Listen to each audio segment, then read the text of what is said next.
तो गाइस, आज की इस वाली वीडियो में हम लोग सोलो लेवलिंग के सीजन 3 के एपिसोड 1 का हिंदी एक्सप्लेन करने जा रहे हैं।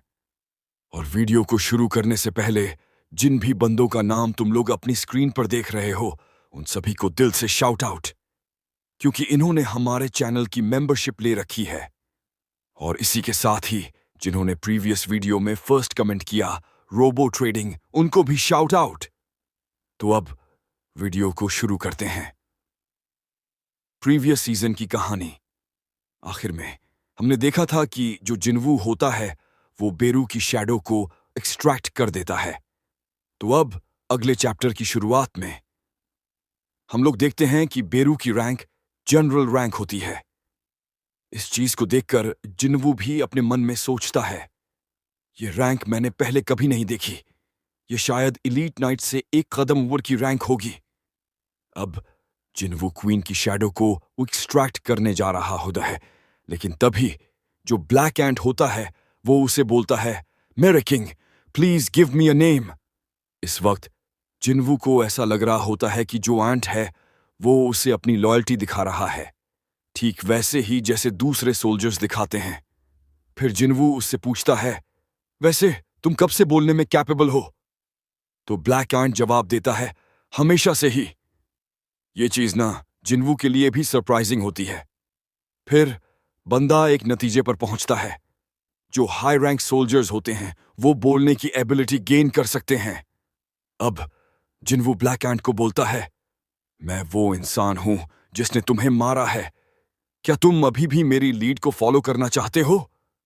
तो ब्लैक एंट जवाब देता है, मैं आपके हाथों नहीं मरा हूं मास्टर, मैं आपकी पावर्स के थ्रू दोबारा रिबॉर्न हुआ हूं। यहां पर जो एंट होता है वो अच्छे से जिन्वू को मस्का लगा रहा होता है। और अब आखिर में बंदा जिन्वू से अपना नाम मांगता है। फिर जिन्वू सोच रहा होता है, मुझे इसका क्या नाम रखना चाहिए? लेकिन तभी अचानक से उसे उस राइटर का नाम याद आता है जिसने एक नोवेल लिखी थी जिसका टाइटल था द एंट। और आखिर में जिन्वू उस ब्लैक एंट को बोलता है, तुम्हारा नाम अब से बेरू है। अब जो बेरू होता है ना, वो अपने नाम के लिए जिन्वू को शुक्रिया बोलता है। और इसके बाद जिन्वू जाता है क्वीन के पास, जहां पर वो बोलता है, अराइज, जिससे जो क्वीन की शैडो होती है वो भी एक्सट्रैक्ट हो जाती है। लेकिन जैसे ही क्वीन की शैडो एक्सट्रैक्ट होती है, वैसे ही जो दूसरे एंट्स होते हैं वो काफी अजीब बिहेव करने लगते हैं। इस चीज को देखकर जिन्वू भी सरप्राइज हो जाता है। वो नोटिस करता है कि दूसरे एंट्स के साथ उसका बॉन्ड काफी कमजोर हो चुका है। अब इस चीज का रीजन वो बेरू से पूछता है।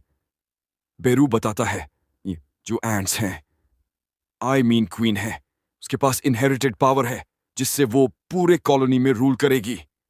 फिर जिन्वू बोलता है, तो तुम मुझे ये कह रहे हो कि जब तक क्वीन जिंदा है तब तक वो एंट्स को ऑर्डर दे सकती है? बेरू जवाब देता है, यस, यही बात है।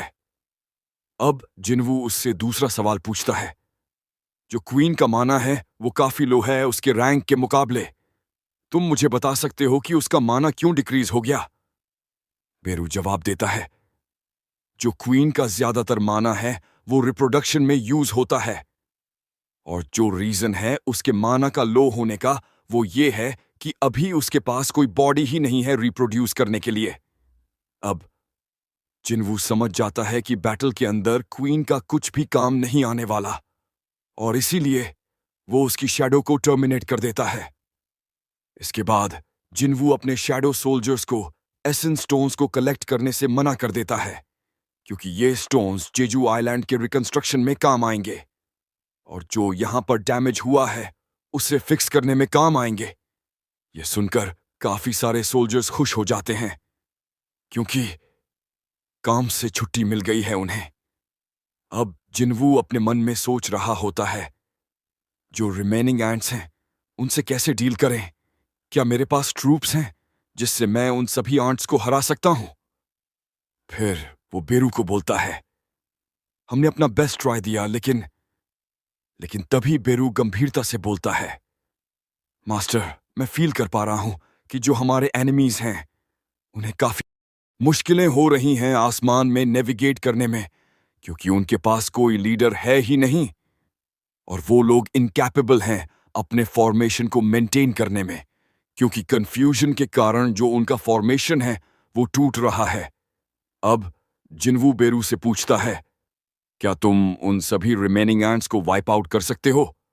और फिर बेरू बड़े गर्व से जवाब देता है, अगर आप मुझे ऑर्डर दें तो क्यों नहीं मास्टर। और इसके बाद सीन चेंज होता है। अब हम बाहर का सीन देखते हैं जहां पर हंटर्स अपनी फाइटर शिप का यूज कर रहे होते हैं। कुछ हंटर्स अपने मैजिक का यूज कर रहे होते हैं और काफी सारे एंट्स को वाइप आउट कर रहे होते हैं, लेकिन भी उनके सामने काफी सारे एंट्स होते हैं। जब उधर डर का माहौल बना हुआ होता है तभी उधर एंट्री होती है अपने बेरू की, जो कि एक ही बार में काफी सारे एंट्स को वाइप आउट कर देता है।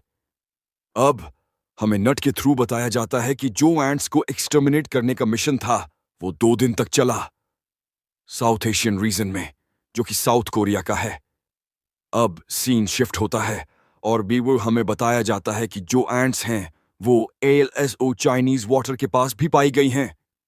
इसके बाद हम लोग शिप के अंदर एक बंदे को देखते हैं जो कि अपने साथी से कहता है, जो सेकंड वेव है एंट्स की वो हमारे शूटिंग रेंज में है सर, हम क्या करें? तो वो बंदा जवाब देता है, रुक जाओ। देखकर ऐसा लग रहा है कि जो हमारे हीरोज हैं वो ये चाहते हैं कि वे इन सभी एंट्स को अकेले खुद संभालें। और फिर जिस हंटर को तुम लोग अभी देख रहे थे वो फिर अपनी पावर रिलीज करता है, अपनी शॉट निकालता है और एक ही बार में काफी सारे एंट्स पर मल्टीपल फायर अटैक्स कर देता है, जिससे एक ही बार में जितने भी उज्ज्वल एंट्स होते हैं वो सभी मारे जाते हैं। अब सीन चेंज होता है और हम लोग एक बंदी को देखते हैं जो कि अपने बॉस से कहती है, आप क्या सोच रहे हैं सर? तो वो जो बंदा होता है ना, वो यहां पर संग जिन्वू और हवा के लफड़े की बात करता है और इस चीज को भी मेंशन करता है कि अब उसका और संग जिन्वू का मिलना काफी ज्यादा मुश्किल हो चुका है। और इस बंदे का नाम होता है थॉमस एंड्रे। ये स्कैवेंजर गिल्ड का गिल्ड मास्टर होता है, जिस गिल्ड से हवान डोंगू भी। फिर वो बंदी थॉमस से पूछती है, क्या होगा अगर संग जिन्वू और हवान एक दूसरे के साथ फाइट करें? तो थॉमस जवाब देता है, तुम मुझे अभी तक नहीं जानती हो। फिर हंग उस बंदी को बड़े भयानक तरीके से देखता है और बोलता है, जो हंग डोंगू है वो स्कैवेंजर गिल्ड की प्रॉपर्टी है और जो स्कैवेंजर गिल्ड है वो मेरा है। मैं उसे कभी माफ नहीं करूंगा जो मेरी प्रॉपर्टी को मेसअप करने की कोशिश करेगा, चाहे वो यूनाइटेड स्टेट्स की गवर्नमेंट ही क्यों ना हो। अब सीन चेंज होता है। हम लोग देखते हैं जेजू आइलैंड रेड की तीसरी रात को, जहां पर हंटर्स गिल्ड के लोग जेजू आइलैंड आए हुए होते हैं एसेंस स्टोन कलेक्ट करने के लिए। और इसी दौरान वो नॉर्मल बातचीत भी कर रहे होते हैं जो हमारी इतनी काम की नहीं है।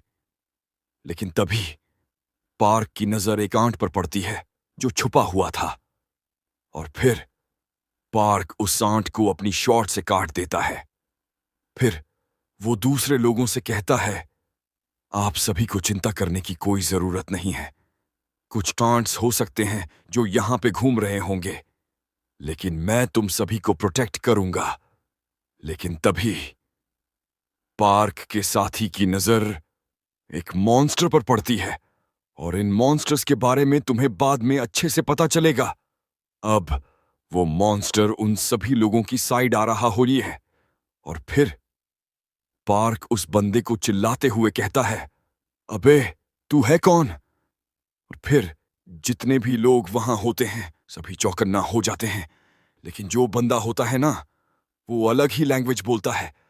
पार्क समझ जाता है जो ये बंदा है वो एक बीस्ट की लैंग्वेज बोल रहा है और इसको हम लोग सिर्फ बीस्ट ही बुलाने वाले हैं। और तभी शायद कोई दूसरा बंदा चुटकी बजाता है और वहां जितने भी लोग होते हैं सभी बेहोश हो जाते हैं।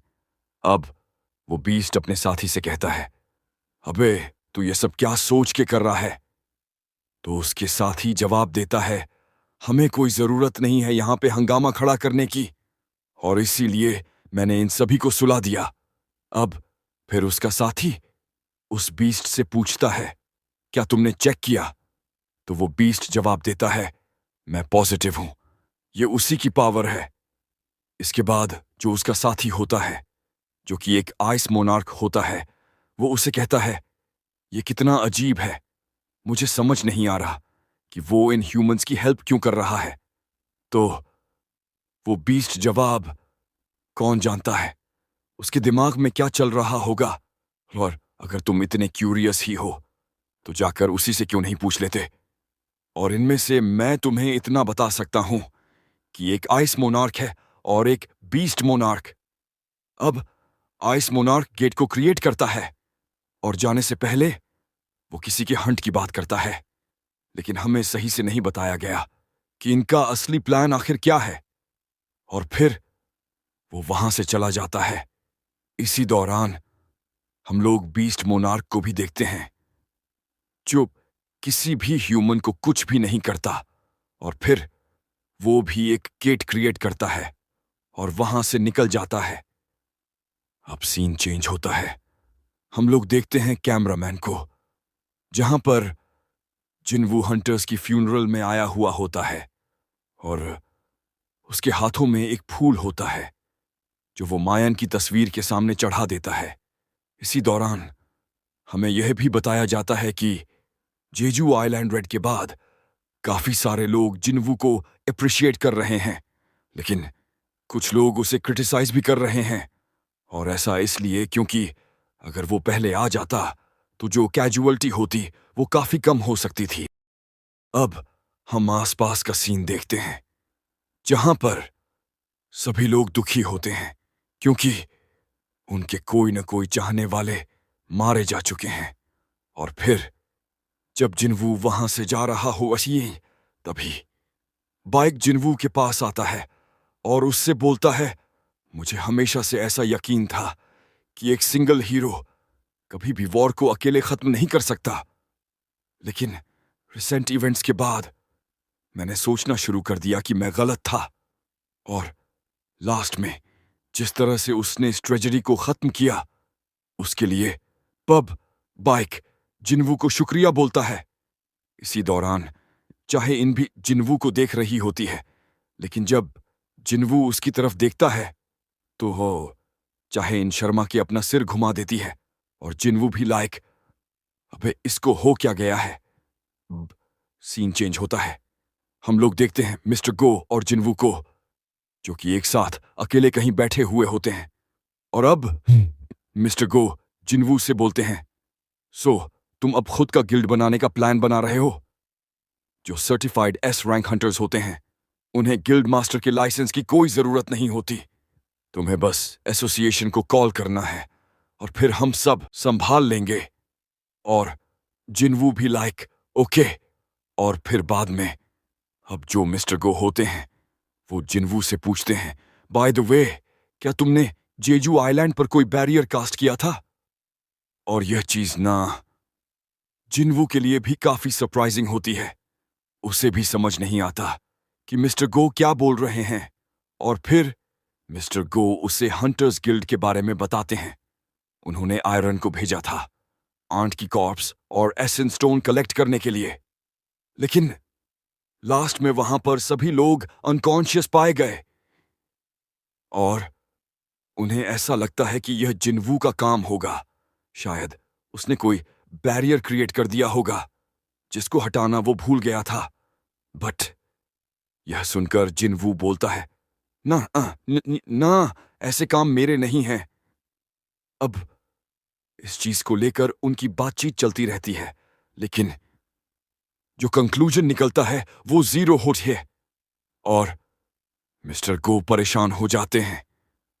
तभी मिस्टर गो के सामने उनका बंदा ही तो है, जो कि उन्हें कहीं बुलाता है।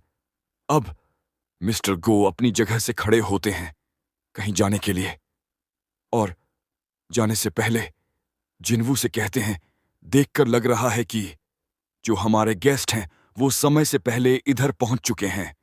और फिर जिन्वू, तुम्हारा शुक्रिया अपना टाइम देने के लिए। इसके बाद जिनवू भी अपने घर जा रहा होता है, अपनी गाड़ी की तरफ। लेकिन तभी साइड से एक बंदा जिनवू के पास आता है और बोलता है, आपसे मिलकर खुशी हुई मिस्टर सन। मेरा नाम एडम वाइट है और मैं सीनियर ऑफिशियल हूं फेडरल ब्यूरो ऑफ हंटर्स का। जो सुनकर जिनवू अपने मन में सोचता है, वैसे इसको मुझसे क्या काम है। लेकिन वो बंदा अपना कार्ड जिनवू को देता है और बोलता है, तुम मुझे प्यार से एडम बुला सकते हो और मेरे को माफ करना ऐसे अचानक से आपको ढूंढने की। लेकिन आप एक ऐसे इंसान हो जिसको ट्रैक करना काफी मुश्किल है। इवन मैं आपके ऑफिस में भी एक बार रुका हुआ था। और अब जिनवू को याद आता है कि ये वही बंदा है जिसके बारे में पहले जिनहो बात कर रहा था। और ये जेजू आइलैंड से पहले का सीन है। और अगर तुम्हें पता नहीं तो तुम जाके मेरी प्लेलिस्ट भी चेक कर सकते हो सीजन 2 की, और तुम्हें पता चल जाएगा कि ये किसकी बात कर रहे हैं। अब जिनवू पॉइंट पर आता है और उस बंदे से बोलता है, वैसे तुम्हें मुझसे क्या काम था। तो एडम जवाब देता है, मेरे पास कुछ इंफॉर्मेशन है जो मैं आपके साथ शेयर करना चाहता हूं।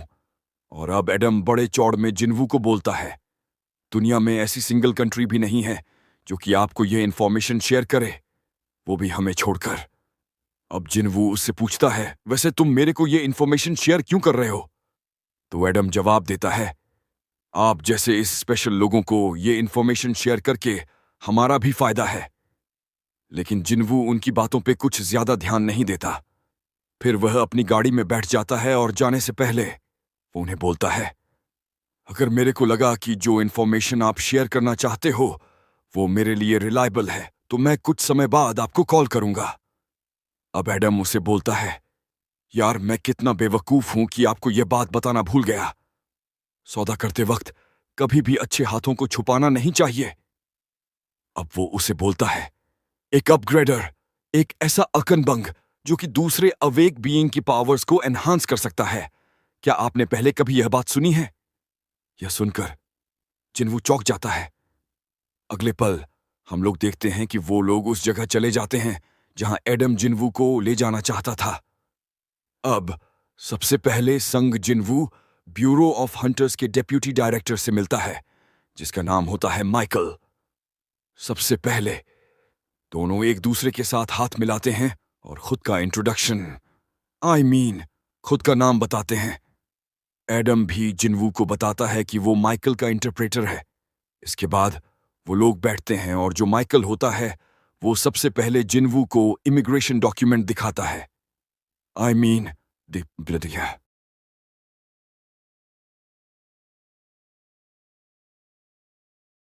वो सेकेंडरी अवेकनिंग से ना गुजरे।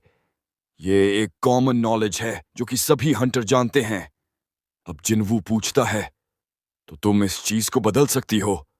मिस नरमा जवाब देती है, यस, मेरे पास ऐसी पावर्स हैं जिससे मैं अवेक बीइंग की हेल्प करके उसे उसकी पावर से बियॉन्ड रीच करा सकती हूं।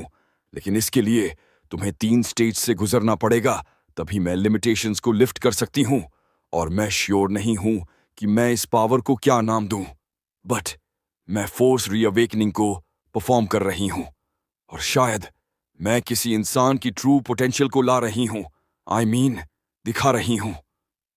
माइकल भी जिनवू को बोलता है, जो सब चीजें मिस नरमा कह रही हैं वो सब सच है और अपनी पावर्स को यूज करने के बाद इन्हें काफी लंबे समय का रेस्ट चाहिए होता है। हर साल 3 से 4 इंडिविजुअल्स इनकी पावर का लाभ उठा रहे हैं।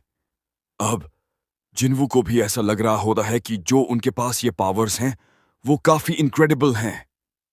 फिर वो मिस नरमा से पूछता है, जो ये प्रोसेस है वो वैसे कितनी इफेक्टिव होने वाली है। तो उसे पता चलता है कि इससे जो इंडिविजुअल होगा, अवेक बीइंग होगा, उसे उसकी पावर्स 20 से 30% तक बढ़ जाएंगी। यह सुनकर अब जिनवू को समझ आता है कि क्यों हंग डोंगू ने साउथ को छोड़ दिया था, क्योंकि कोई भी इस ऑफर को मना नहीं कर सकता। इन सब बातचीत के बाद अब मिस नरमा अपना काम शुरू कर देती है। सबसे पहले वो जिन्वू का हाथ पकड़ती है और उसे आंख बंद करने को बोलती है। और यही पहला स्टेप होता है। अब फाइनली मिस नरमा जिन्वू के अंदर घुसती है, जहां पर वह नोटिस करती है कि उसके चारों तरफ डार्कनेस ही डार्कनेस है। और जब वह अपने पीछे की तरफ देखती है तो कोई इंसान उसे देख रहा होता है, वो भी अपनी भयानक आंखों से। फिर अचानक मिस नरमा कह देती है, वह किंग है और पावरफुल वन भी। इसी के साथ अपना एपिसोड खत्म होता है। तो गाइस, अगर तुम्हें आज की वीडियो पसंद आई हो तो वीडियो को लाइक करो, चैनल को सब्सक्राइब करो और इस वीडियो को अपने दोस्तों के साथ शेयर कर दो। मिलते हैं नेक्स्ट वीडियो में। तो अभी के लिए बाय।